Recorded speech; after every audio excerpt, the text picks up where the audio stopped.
So you want to know how to find the right career path for you. Today we're going to talk about that. Today we're going to talk about 10 concrete steps you can take to find out what career path should you look at, or are you in the right career path, or what should be your goals for a career. Welcome back to Everyday Executive. My name is Kelly. I was a nurse to CEO, and Everyday Executive is here to give you tips and tricks to get the life and career of your dreams.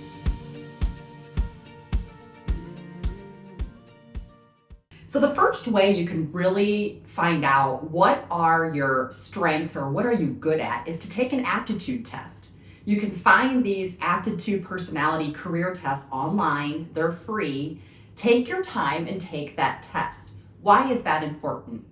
That's important because it really gives you insight into your strengths and your weaknesses, or things or career paths that you might be in your personality and good at, and you're not even aware of it. My daughter recently, and actually some other college students recently, talked to me about this. And they were in their sophomore year of college currently, and we're talking about, gosh, am I picking the right studies? Every parent's dream, right? To hear about their college kids questioning what career path they're in. And my first reaction was to be, this is normal. This is common. And I sat them down and I actually had them take an aptitude test. And luckily, it showed them, in their top 10 was a career path that they have chosen. So they were on that right career path. I also recently had it done for my sophomore in high school child. And I had an idea for both my kids. We kind of know our kids, right? As to what paths may be good for them. But he also took it as well. And it actually, out of the top 10, 7 of the 10 were ones that I kind of already had in mind. So these are data-driven scientific ways for you to just have a basis. It's not going to be perfect, but it does give you kind of a basis as to look at what are these few career paths or jobs that could interest you. One of the things that we need to think about is everybody kind of talks about complementing your weaknesses, and you've heard me talk about that before as well. But when you already have kind of a natural instinct into what you're good at, everyone wants to do things they're good at. And that's where you're actually going to propel yourself forward more, when you're focusing on a career that you already have a natural ability to know and learn. And so that's one of the reasons why this is so important to do. But then it doesn't stop there. What I actually talked to these college kids about recently, and I've talked to adults about this as well, is you want to get a trade that you can actually get a job in once you've picked that career path. And this could be whether you go to college or not. You want to find a job that you actually can get. And I would recommend a job that you can kind of get anywhere. And I'll use nursing. You guys have heard me use this. I am a nurse. I researched that's got a good salary with good benefits, and I can get a job anywhere. That is an excellent pathway to look if that's on your list or something along those lines. So research the salaries and research your job opportunities so that you have a plethora of opportunities when and if you're ready to apply for that job. Also then, really discern, is this a job, a career path, or is this a passion or a hobby? And is it profitable? Can you make money? The best career is one you're using skills you enjoy, which is why I say to start with the aptitude test. If you enjoy it, it's not work, right? Not every job and not everything in that job you're going to enjoy. So I want to be clear on that. If you're in a job right now and majority of the time you enjoy it, but man, there are things about it that you're just like, things I don't want to do. We all have those. That is every job. So don't misunderstand that because maybe you're having a down day, a down week, heck, even a down month, that means I've lost my passion for this job. Every job has ups and downs. But really think about, is this something you're good at, and is it something you enjoy the majority of the time? That's when I said you look at your strengths. So now if you're in a job and you're like, okay, what's my next step? Continue to evaluate those strengths. Maybe you retake the aptitude tests. Maybe there are other opportunities. We grow and we learn as experiences come upon us. Again, I was a nurse, and I had said this before. If you had asked me 25 years ago when I was a nurse that I'd be a CEO, I would have thought you were crazy. So, but, as we grow and as we get more experiences in life, in our journey, our aptitude changes. And so what we become good at changes. And so really you may have to take that multiple times if you're struggling in what is your next path. Look for a role model or a mentor.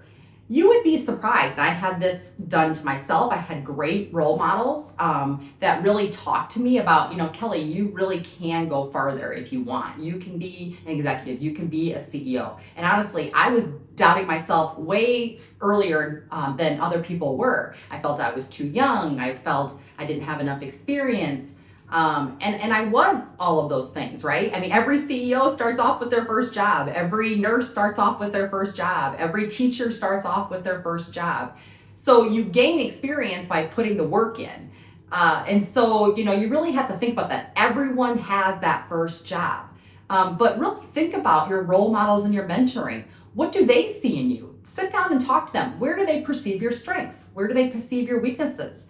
Do they have special projects, special teams that they think you could lead? Maybe you would never have considered those special projects or special teams or special departments. But a role model or a mentor sees things from more of an objective point of view, and they may help you with those decision makings as to where you should go with that career path. Find an internship or a job shadow. It doesn't have to be this kind of semester long internship. It could be maybe a day or even 2 days or even a few hours that you call up an industry that maybe you're thinking about and you say, hey, do you have opportunities for job shadow? Can I just come there and job shadow your area?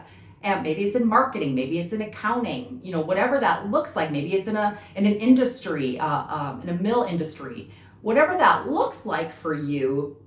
Really call up and find out, is this something that I would be interested in? The second benefit to that is you get to talk to the people working in it. Find out, what is the day-to-day like? How did they learn? How did they get into that opportunity? And that will also give you insight into if that's something that you'd also like to participate in.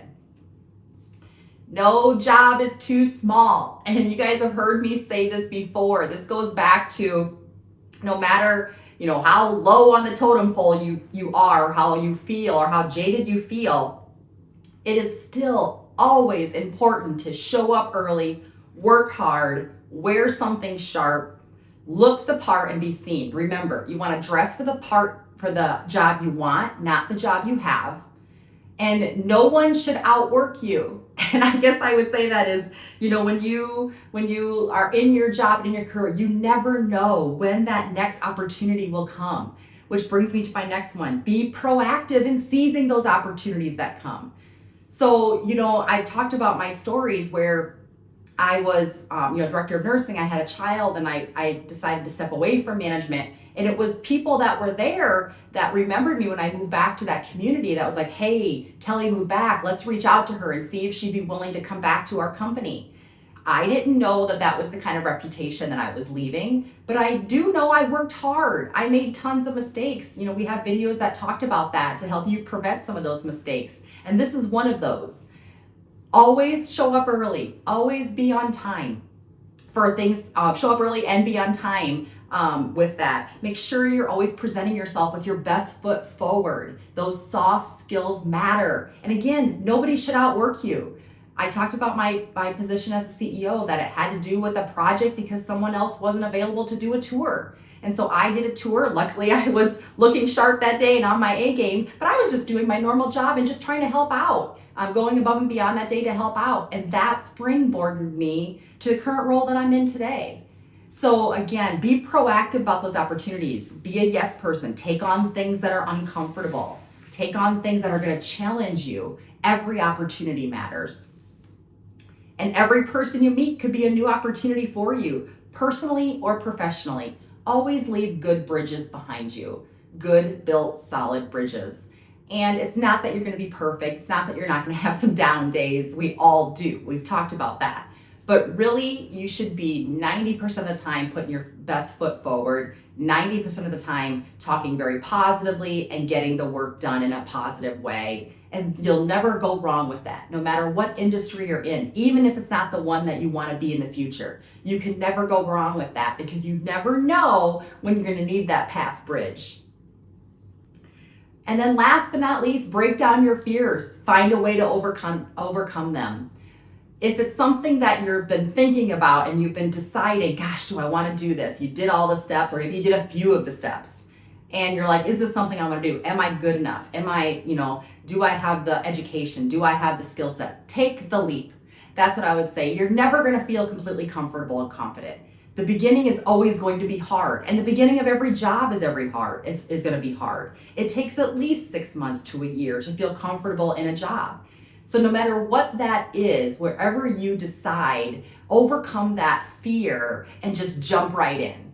I've talked about my story of starting this podcast, this channel. It was scary. I do not know technology. I am not the best public speaker, in my opinion. But I had other people tell me, that they really have found my advice to be valuable, that I am a good mentor, and that's really my passion. I really love it. I am a CEO in my day job, but I really enjoy mentoring others and finding new ways to communicate with others. And so this was a pathway that I chosen, but it wasn't easy. It was scary. So overcome those fears and you'll find it's not as bad as you think. So hopefully these were helpful to you. If you have any questions, please feel free to reach out to me at everydayexecutivepodcast@gmail.com. I really would love for you to give me a like or a subscribe. That really helps support my channel, and we will talk soon.